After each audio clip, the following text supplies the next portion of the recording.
ನಮಸ್ಕಾರ ಸ್ನೇಹಿತರೆ. ಒಬ್ಬ ವ್ಯಕ್ತಿ ಕೋಟ್ಯಾಧಿಪತಿ ಆಗಬೇಕು ಅಂತ ಹೇಳಿದ್ರೆ ಹುಟ್ಟಿರಲೇಬೇಕು ಅಂತೇನಿಲ್ಲ. ಅವನು ತಾಯಿಯ ಗರ್ಭದಲ್ಲಿದ್ದರೂ ಸಹ ಕೋಟಿ ಕೋಟಿ ಬೆಲೆ ಬಾಳುವಂಥ ಆಸ್ತಿಗೆ ಒಡೆಯನಾಗಿ ಹುಟ್ಬೋದು. ಹೌದು, ನೀವು ಕೇಳ್ತಿರೋದು ನಿಜ. ಇನ್ನು ಭೂಮಿಗೆ ಬರದೇ ಇರೋವಂಥ, ಇನ್ನು ಕಣ್ಣೇ ಬಿಡದೇ ಇರೋವಂಥ ನಮ್ಮ ಭಾರತದ ಕಾನೂನಿನ ಪ್ರಕಾರ ಆಸ್ತಿಯಲ್ಲಿ ಪಾಲನ್ನು ಕೊಡಬೇಕು. ಅದು ಹೇಗೆ? ಅಪ್ಪ ಅಥವಾ ತಾತ ಆಸ್ತಿ ಹಂಚ್ಕೋಬೇಕಾದ್ರೆ ಹೊಟ್ಟೆಯಲ್ಲಿರುವಂಥ ಮಗುವನ್ನು ಕನ್ಸಿಡರ್ ಮಾಡ್ದಲೇ ಪಾರ್ಟಿಷನ್ ಮಾಡಿಕೊಂಡ್ರೆ ಅಥವಾ ವಿಭಾಗ ಮಾಡಿಕೊಂಡ್ರೆ ಕಾನ್ಸಿಕ್ವೆನ್ಸ್ ಏನಾಗುತ್ತೆ? ಮತ್ತು ಗರ್ಭದಲ್ಲಿರುವಂಥ ಒಂದು ಮಗುಗೆ ಗಿಫ್ಟ್ ಡೀಡ್ ಮಾಡಿಕೊಡ್ಬೋದಾ, ವಿಲ್ ಮಾಡ್ಬೋದಾ, ಸೇಲ್ ಡೀಡ್ ಮಾಡ್ಬೋದಾ? ಈ ಎಲ್ಲ ಇನ್ಫಾರ್ಮೇಷನ್ನ ನಾನು ಈ ವಿಡಿಯೋದಲ್ಲಿ ಕೊಡ್ತೀನಿ. ವಿಡಿಯೋನ ಕೊನೆ ತನಕ ನೋಡಿ, ನಿಮಗೊಂದು ಸಾಲಿಡ್ ಲೀಗಲ್ ಇನ್ಫಾರ್ಮೇಷನ್ ಸಿಕ್ಕುತ್ತೆ. ನೋಡಿ, ಮೊದಲನೇದಾಗಿ ಇಂಡಿಯನ್ ಸಕ್ಸೆಷನ್ ಆಕ್ಟು ಸೆಕ್ಷನ್ 20 ಕ್ಲಿಯರಾಗಿ ಹೇಳ್ಬಿಟ್ಟಿದೆ. ಕಾನೂನಿನ ಪ್ರಕಾರ ಆಸ್ತಿ ವಿಭಜನೆ ಮಾಡಬೇಕಾದ್ರೆ, ಅಂದರೆ ಪಾರ್ಟಿಷನ್ ಮಾಡಬೇಕಾದ್ರೆ, ಮಗು ಗರ್ಭದಲ್ಲಿತ್ತು ಅಂತ ಹೇಳಿದ್ರೆ ಆ ಮಗುವನ್ನು ಸಹ ಈಗಾಗಲೇ ಮಗು ಹುಟ್ಟಿದೆ ಅಂತ ಕನ್ಸಿಡರ್ ಮಾಡಿಬಿಟ್ಟು ಅದಕ್ಕೂ ಸಹ ಪ್ರಾಪರ್ಟಿನಲ್ಲಿ ಭಾಗ ಕೊಡಬೇಕಾಗತ್ತೆ.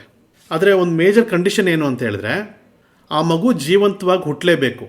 ಇನ್ ಕೇಸ್ ಜೀವಂತವಾಗಿ ಹುಟ್ಟದೇ ಇದ್ದರೆ ಆ ಮಗುವಿನ ಭಾಗದ ಪ್ರಾಪರ್ಟಿ ಉಳಿದಿರೋಂಥ ಲೀಗಲ್ ಹೇರ್ಸಿಗೆ ಹೋಗುತ್ತೆ. ನೋಡಿ, ಇನ್ ಕೇಸ್ ಒಂದು ವೇಳೆ ಈ ರೀತಿ ಮಗುಗೆ, ಒಂದು ಗರ್ಭದಲ್ಲಿರುವಂಥ ಒಂದು ಮಗುಗೆ ನೀವು ಪಾರ್ಟಿಷನ್ ಮಾಡ್ದಲೇ ಪ್ರಾಪರ್ಟಿ ಪಾರ್ಟಿಷನ್ ಮಾಡಿಕೊಂಡ್ರೆ ಆ ಮಗು ದೊಡ್ಡದಾದ ಮೇಲೆ ಕೋರ್ಟ್ನಲ್ಲಿ ಕೇಸ್ ಹಾಕ್ಬೋದು.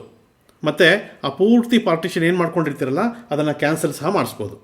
ಹಾಗಾಗಿ ನೀವು ಗಮನದಲ್ಲಿ ಇಟ್ಕೋಬೇಕಾಗಿರೋದೇನು ಅಂತ ಹೇಳಿದ್ರೆ, ಪಾರ್ಟಿಷನ್ ಮಾಡಬೇಕಾದ್ರೆ ಗರ್ಭದಲ್ಲಿರುವಂಥ ಮಗುಗೂ ಸಹ ಭಾಗ ತೆಗೆದುಬಿಟ್ಟೆ ನೀವು ಪಾರ್ಟಿಷನ್ ಮಾಡ್ಕೋಬೇಕಾಗತ್ತೆ.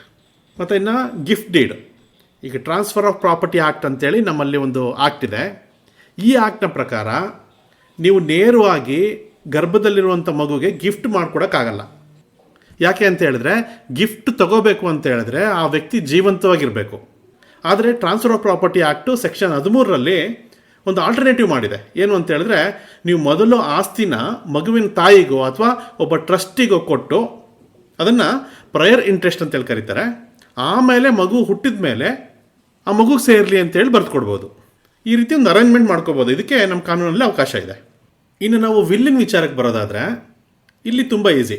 ಇಂಡಿಯನ್ ಸಕ್ಸೆಷನ್ ಆಕ್ಟು ಸೆಕ್ಷನ್ 113 ತುಂಬ ಕ್ಲಿಯರಾಗಿ ಹೇಳ್ಬಿಟ್ಟಿದೆ. ನೀವು ಇನ್ ಕೇಸು ನಿಮ್ಮ ಮೊಮ್ಮಗಂಗೋ ಅಥವಾ ಮೊಮ್ಮಗಳಿಗೋ ಅಥವಾ ಮೊಮ್ಮಗಿಗೋ ಮುಂದಿನ್ನೂ ಹುಟ್ಟಿರಲ್ಲ, ಹುಟ್ಟಿದ ಮೇಲೆ ಸಿಗಲಿ ಅಂತೇಳಿ ಹೇಳಿ ಏನಾದರೂ ಒಂದು ವಿಲ್ನ ಬರೆದಿಟ್ರೆ ಅದಕ್ಕೆ ಸಿಂಧುತ್ವ ಇದೆ, ಸಿಂಧು ಆಗುತ್ತೆ. ಅದು ಅದರಲ್ಲಿ ಏನೂ ಅಂಥ ರೆಸ್ಟ್ರಿಕ್ಷನ್ ಏನಿರಲ್ಲ. ಮಗು ಹುಟ್ಟಿದ ತಕ್ಷಣ ಆ ಆಸ್ತಿ ಅವ್ರಿಗೆ ಸಿಕ್ಕುತ್ತೆ. ಆದರೆ ಒಂದು ಕಂಡೀಷನ್ ಏನು ಅಂತ ಹೇಳಿದ್ರೆ, ಇಲ್ಲಿ ಲಿಮಿಟೇಷನ್ ಇರಬಾರ್ದು ಅಥವಾ ಕಂಡೀಷ್ನಲ್ ಆಗಿರಬಾರ್ದು. ಕೊಡೋವಂಥ ಪ್ರಾಪರ್ಟಿ ಆಬ್ಸಲ್ಯೂಟ್ ಆಗಿ ಆ ಹುಟ್ಟದೇ ಇರೋವಂಥ ಮಗುಗೆ ಕೊಡ್ಬೋದು. ಅಂದರೆ ಕಂಪ್ಲೀಟ್ ಓನರ್ಶಿಪ್ ಕೊಡಬೇಕಾಗುತ್ತೆ, ಲಿಮಿಟೆಡ್ ಇಂಟ್ರೆಸ್ಟ್ ಅಲ್ಲ, ಕಂಪ್ಲೀಟಾಗಿ ಓನರ್ಶಿಪ್ ಕೊಡಬೇಕಾಗುತ್ತೆ. ನೋಡಿ, ಇನ್ನು ಸೇಲ್ ಡೀಡ್ ವಿಷಯಕ್ಕೆ ಬರೋದಾದರೆ, ಗರ್ಭದಲ್ಲಿರುವಂಥ ಮಗುವಿನ ಹೆಸರಿಗೆ ನೇರವಾಗಿ ಆಸ್ತಿ ಖರೀದಿ ಮಾಡಲಿಕ್ಕೆ ಸಾಧ್ಯ ಇಲ್ಲ. ನೋಡಿ, ಸಾರಾಂಶ ಇಷ್ಟೇ. ಆಸ್ತಿ ವಿಷಯದಲ್ಲಿ ಮಗು ಹುಟ್ಟುವವರೆಗೂ ಕಾಯಬೇಕಾಗಿಲ್ಲ. ಅದರ ಹಕ್ಕು ಗರ್ಭದಿಂದಲೇ ಬಂದಿರುತ್ತೆ. ಇದು ಕೇವಲ ಗಂಡು ಮಕ್ಕಳಿಗೆ ಮಾತ್ರ ಅಲ್ಲ, ಹೆಣ್ಮಕ್ಳಿಗೂ ಸಹ ಅನ್ವಯ ಆಗುತ್ತೆ. ಇಷ್ಟು ಹೇಳಿ ಈ ವಿಡಿಯೋ ಮುಗಿಸ್ತಾ ಇದ್ದೀನಿ ಸ್ನೇಹಿತರೆ. ಇದೇ ರೀತಿಯಾಗಿರುವಂಥ ಯಾವುದೇ ವಿಡಿಯೋ ಬೇಕು ಅಂತ ಹೇಳಿದರೆ ನನಗೆ ಕಾಮೆಂಟ್ನಲ್ಲಿ ಬರೆದು ತಿಳಿಸಿ. ಆ ವಿಚಾರದಲ್ಲೂ ನಾನು ವಿಡಿಯೋ ಮಾಡಲಿಕ್ಕೆ ಪ್ರಯತ್ನ ಪಡ್ತೀನಿ. Thank you so much.